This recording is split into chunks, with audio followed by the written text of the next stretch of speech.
Meditim për kohën e Kreshmës.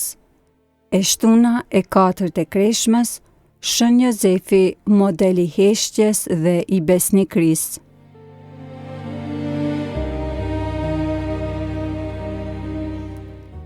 Të dashur dëgjues të Radio Marisë së Kosovës, qoftë lëvduar Jezu Krishti.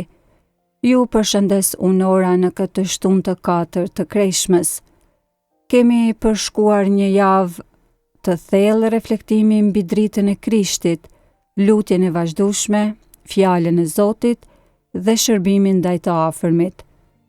Sot në këtë ditë dëshiroj që të meditojmë mbi figurën e Shën Jozefit, bashkëshortit të Zojës Mari dhe mbrojtësit të kishës, si modeli heshtjes, bindjes dhe besnikrisë në rrugtimin tonë të Kreshmës.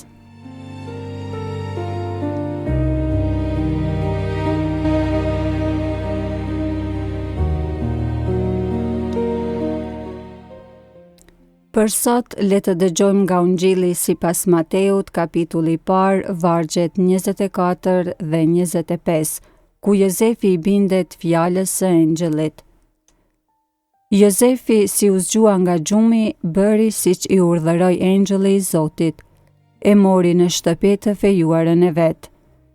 E pa pasur marrëdhënie martesore me të, ajo lindi djalin, të cilit i angjiti emrin Jezus.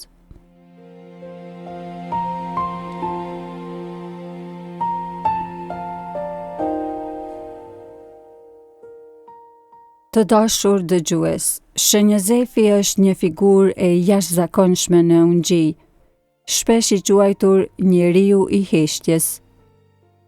Ai nuk shqipton asnjë fjalë në shkrimin e shenjtë. Megjithatë, veprat e tij flasin më shumë se çdo fjalë. Në fragmentin e sotëm, ne shohim bindjen e tij të menjëhershme ndaj vullnetit të Zotit. Përballë një situate njerëzisht të pakuptueshme, bashkëshortja e tij shtatzën para se të bashkjetonin, Jozefi, një njeri i drejtë, vendos të ndahet prej saj fshehurazi. Por kur engjulli i Zotit i shfaqet në ëndër dhe i zbulon planin hyjnor, Jozefi nuk heziton. Ai bëri ashtu siç i kishte urdhëruar engjulli i Zotit. Ky është thelbi i besimit dhe i bindjes së vërtetë. Kreshma është një kohë e privilegjuar për të mësuar nga Shën Jozefi.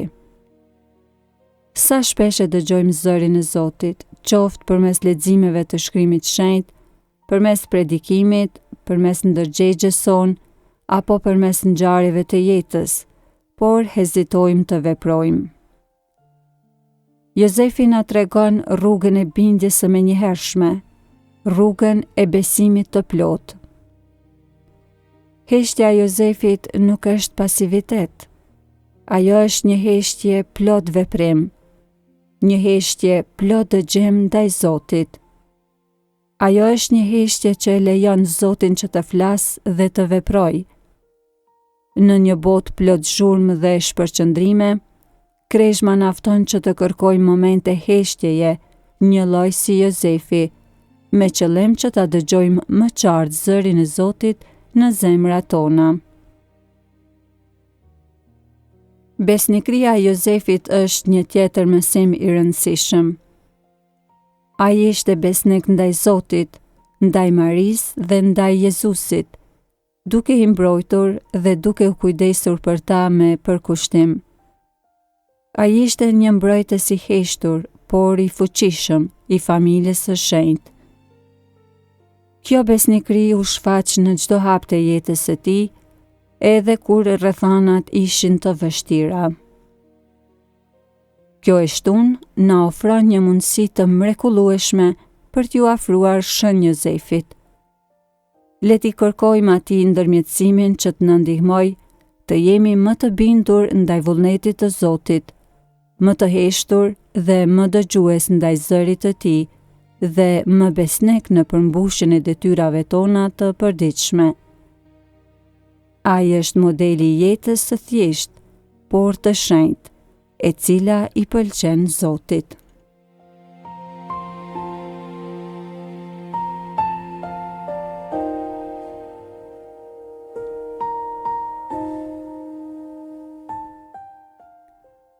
Të lutemi së bashku. O Shën Jozef, mbrojtës i kishës dhe modeli heshtjes dhe bindjes, lutu për ne. Na ndihmo që të jemi të vëmendshëm ndaj zërit të Zotit dhe të jemi të shpejt në përmbushjen e vullnetit të Tij. Na mëso që të jetojmë me besnikëri dhe përkushtim, duke pasqyruar dashurinë tënde ndaj Jezusit dhe Marisë. Na udhëheq në këtë kreshmë drejt Pashkës, me zemra të ripërtritura dhe të gatshme për t'i shërbyer Zotit. Amen.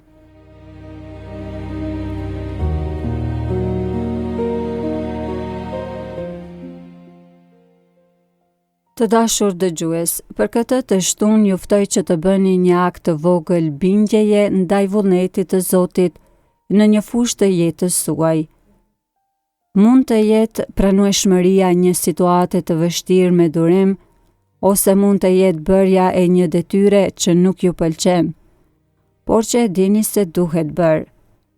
Bëjeni këtë me besim, një lloj si Shën Jozefi. Zoti ju bekoft dhe ju udhëheq në këtë ditë të shenjtë. Ju mirëpresim sërish nesër për meditimin e së dielës, kur do të hyjmë në javën e pasionit. Hiri i Zotit qoftë me ju.